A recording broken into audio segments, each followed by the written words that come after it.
Perkenalkan, kami dari kelompok 8 mata kuliah obat tradisional dengan dosen pengampu apoteker Bunga Rinta Barus S.Farm MSI. Ada saya Irene Winawati Simanjorang. Saya Nestasya Sinaga. Dengan saya Desrianti Siregar. Saya Dea Abigail Yohana Munte. Saya Muti Mawadda. Saya Jenny Veronica Ambarita. Saya Rizka Fianita. Selamat menyaksikan. Adapun visi dan misi dari Institut Kesehatan Deli Husada Deli Tua, misinya menjadi institut yang unggul dan martabat bagi tingkat nasional menuju Asia. Misinya yaitu yang pertama, menyelenggarakan pembelajaran yang berkualitas untuk menghasilkan kelulusan yang unggul serta bermartabat agar bisa bersaing tingkat Asia. Dan yang kedua, visinya itu adalah untuk meningkatkan kualitas sumber daya manusia bagi dosen dan tenaga pendidikan. Yang ketiga, yaitu mengaplikasikan hasil penelitian ke dalam bentuk pengabdian kepada masyarakat yang mampu melahirkan inovasi pengembangan ilmu pengetahuan dan teknologi kesehatan. Misinya yang terakhir itu adalah untuk meningkatkan kualitas kerjasama di dalam dan di luar negeri untuk meningkatkan kompetensi pengajaran dan pengabdian penelitian kepada masyarakat. Halo teman-teman semua, kembali lagi bersama saya Muti Mawadda di acara podcast Fakultas Farmasi Deli Husada. Kali ini kita akan membahas topik dari kasus penyakit di mana Indonesia itu adalah negara terbesar kedua di dunia setelah India yang banyak memiliki kasus penyakit ini, yaitu penyakit tuberkulosis. Nah, di sini saya akan membawakan 3 narasumber untuk teman-teman semua. Mereka akan menjelaskan apa sih penyakit tuberkulosis itu dan bagaimana pengobatan komplementer yang akan dilakukan. Langsung aja kita sapa narasumber yang pertama, ada Dea Abigail. Halo Dea. Halo semuanya. Yang kedua ada Irene Winawati. Hai. Dan yang terakhir narasumber kita yang ketiga ada Nestasya Sinaga. Halo Anes. Halo. Ya, saya persilahkan ya untuk narasumber pertama menjelaskan. Oke, jadi di sini saya mau menjelaskan tentang penyakit tuberkulosis itu. Tuberkulosis itu adalah penyakit yang disebabkan karena adanya bakteri Mycobacterium tuberculosis, di mana ciri-cirinya bisa kita lihat langsung ya di gambar ini. Dia berbentuk batang atau bacillus dengan panjang 2-5 mikrometer dengan lebar 0,2-0,5 mikrometer. Dia itu memberikan warna merah muda atau kemerahan. Ini di organ paru bisa kita lihat di sini ada beberapa si Mycobacterium tuberculosis itu. Jadi sebenarnya bagian ini tuh menjelaskan tentang bagaimana tuberkulosis itu terjadi dan klasifikasinya. Yang pasti ya kita sebagian juga udah tahu tuberkulosis itu terjadi karena percikan sputum ataupun dahak yang di dalamnya itu ada bakteri dari TBC ini, yaitu Mycobacterium tuberculosis. Jadi klasifikasinya itu ada 2. Yang pertama ada tuberkulosis paru, di mana dia menyerang organ parunya langsung. Ini adalah tuberkulosis yang paling banyak terjadi di dunia ini. Kemudian yang kedua ada tuberkulosis ekstrapulmoner, di mana itu menyerang organ-organ yang di luar paru-paru. Ada yang pertama ada saluran kemih, kemudian ada juga yang menyerang otak, saluran pencernaan, kulit, dan kelenjar getah bening. Nah teman-teman, tadi udah dijelasin nih sama Kak Dea, apa sih penyakit tuberkulosis itu? Dari materi ini teman-teman ada yang mau bertanya nggak? Saya Kak, saya Rizka. Saya ingin bertanya, kenapa TBC lebih sering menyerang pada organ paru? Kenapa TBC itu lebih sering menyerang organ paru itu karena ini saluran pernafasan itu adalah jalur masuknya sendiri ya dari rongga hidung.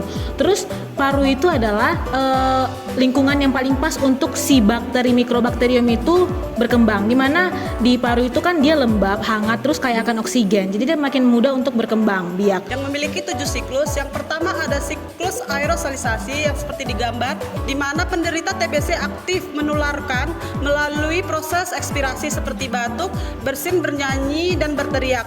Dan masuk ke proses siklus kedua yaitu makrofag fagositosis, di mana makrofag ini akan menangkap dan berusaha menghancurkan dari Mycobacterium tuberculosis tersebut yang berbentuk basil berwarna merah ini. Dan ada di sini proses siklus ketiga yaitu penyumbatan dan replikasi fagolisosom. Di sini di mana si bakteri tadi berusaha memperbanyak diri dengan cara menghambat kerja dari fagolisosom dan masuk ke siklus keempat yaitu respon T helper. T helper ini yaitu untuk membantu merespon si sitokin tadi. Jadi masuk ke proses keenam yaitu manifestasi klinis, di mana Ketika imun tubuh kita sudah lemah, kemudian si granuloma tadi yang tentara-tentara dalam tubuh kita ini tidak dapat merespon dengan baik, maka dia akan membuat bakteri tersebut semakin cepat berkembang. Tubuh kita akan mendapat dari manifestasi klinis, yaitu gejalanya seperti batuk itu lebih dari 2 minggu.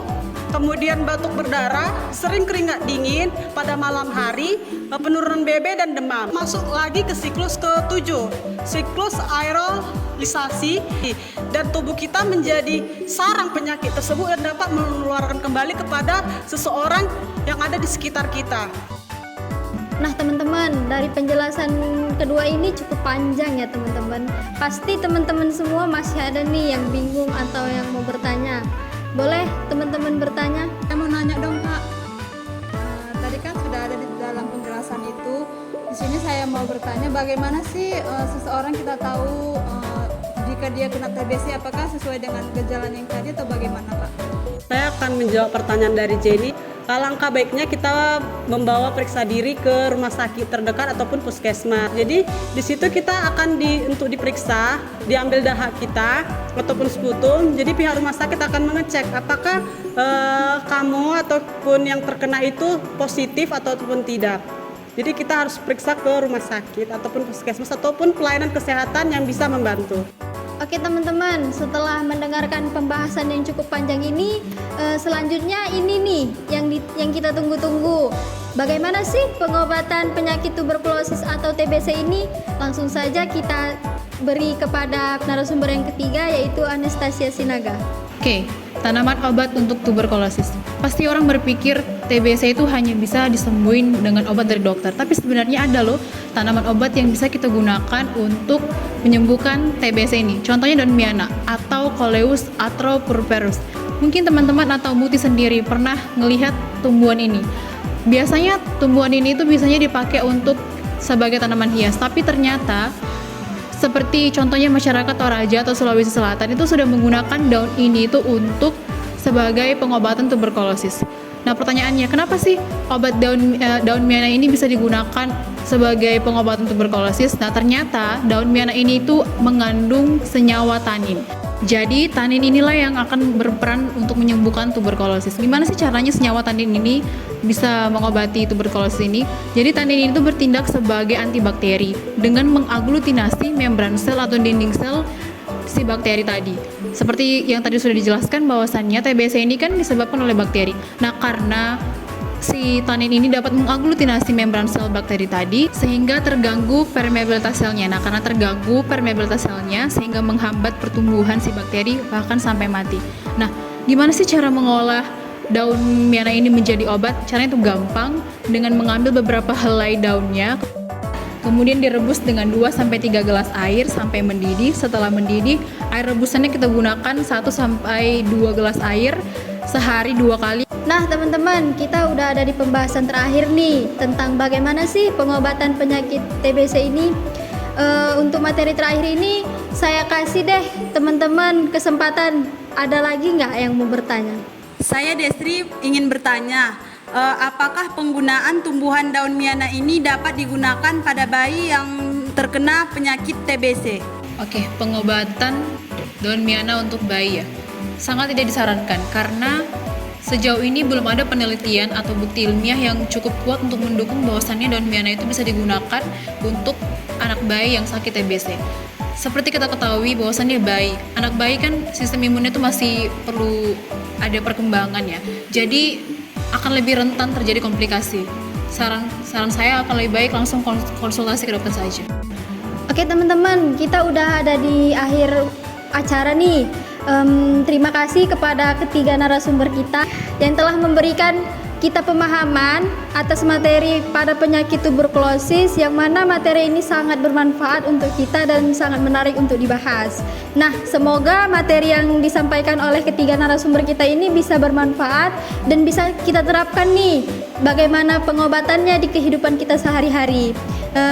Di akhir kata saya ucapkan mohon maaf jika ada kata saya yang salah sebagai moderator, dan semoga kita dapat bertemu lagi di lain waktu.